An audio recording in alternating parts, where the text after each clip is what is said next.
জনপ্রিয় content creator এবং সাবেক ক্রীড়া সাংবাদিক দেব চৌধুরী ইসলাম ধর্ম গ্রহণ করেছেন। সম্ভ্রান্ত হিন্দু পরিবারে জন্ম নেওয়া দেব দুলাল চৌধুরী শুক্রবার জুমার নামাজের পর রাজধানীর দারুস সালাম শাহী মসজিদে ইসলাম ধর্ম গ্রহণ করেন। তাকে কালিমা পাঠ করান মাওলানা খালিদ সাইফুল্লাহ। দেব চৌধুরী বাংলাদেশের জনপ্রিয় ক্রীড়া সাংবাদিকদের একজন। তার সাংবাদিকতার ক্যারিয়ারে রয়েছে নানা উত্থান পতন। সাংবাদিক হিসেবে পরিচিতি লাভ করলেও তিনি তার ক্যারিয়ার শুরু করেছিলেন একজন ব্যাংক কর্মকর্তা হিসেবে। দীর্ঘ 4 বছর দেব চৌধুরী একটি বেসরকারি ব্যাংকে কর্মরত ছিলেন, কিন্তু প্রতিদিন একঘেয়ে কাজ তার ভালো লাগতো না। তাই তিনি ব্যাংকের চাকরি ছেড়ে যোগদান করেন সাংবাদিকতায়। 2012 সালে দেব চৌধুরী 71 টিভিতে ক্রীড়া প্রতিবেদক হিসেবে যোগদান করেন। অর্থনীতি ছাত্র হিসেবে ক্রীড়া প্রতিবেদক হওয়াটা খুবই দুরূহ ব্যাপার, তাই তিনি নিজের অক্লান্ত পরিশ্রম দিয়েই সাংবাদিক হিসেবে নিজেকে প্রতিষ্ঠিত করতে শুরু করেন।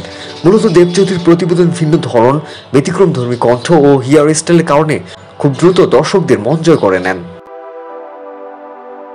71 টিভিতে ব্যতিক্রমধর্মী সব প্রতিবেদনের কারণে প্রতিষ্ঠানটির আস্থাভাজন হয়ে ওঠেন দেব চৌধুরী। তাই বিশ্বকাপ সহ ক্রিকেটে বড় বড় ইভেন্টে দেব চৌধুরী ছিলেন মধ্যমণি। তিনি দীর্ঘ 8 বছর 71 টিভিতে কর্মরত ছিলেন। 2020 সালে বিবিএস ক্যাভেলসের পৃষ্ঠপোষকতায় যাত্রা শুরু হয় বিবিএস বাংলা ও অলরাউন্ডার। দেব চৌধুরী বিবিএস বাংলা ও অলরাউন্ডারের হেড অফ স্পোর্টস হিসেবে যোগদান করেন। অল্প কিছুদিনের মধ্যে অলরাউন্ডার দেশের জনপ্রিয় অনলাইন মিডিয়া হিসেবে পরিচিতি লাভ করে।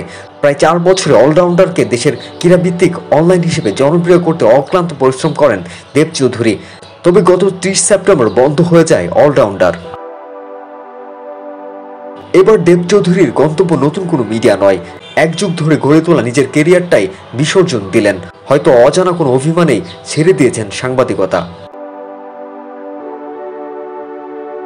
চলতি বছরের অক্টোবরে সাংবাদিকতাকে বিদায় জানিয়ে ফের শেকড়ের পেশা ব্যাংকার হয়ে গেছেন দেব চৌধুরী। তিনি বর্তমানে প্রাইম ব্যাংকের সিনিয়র এক্সিকিউটিভ অফিসার হিসেবে যোগদান করেছেন।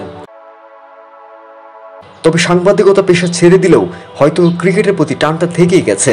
তাই দেব চৌধুরী নিজের ব্যক্তিগত সোশ্যাল মিডিয়াতে খেলাধুলার বিশ্লেষণধর্মী ভিডিও প্রকাশ করে যাচ্ছেন। দেব চৌধুরী পেশাগত কাজের পাশাপাশি ইসলাম সম্পর্কে জানার জন্য বিভিন্ন ইসলামিক বই পড়তে শুরু করেন। এতে তার কাছে ইসলামকে সত্য বলে মনে হয়েছে। দেব চৌধুরী বলেন, আমি নিজ উদ্যোগে মুসলিম হচ্ছি। আমি আরবি পড়তে জানি না। আমার রুমে 3টা বাংলা ট্রান্সলেট কোরআন আছে।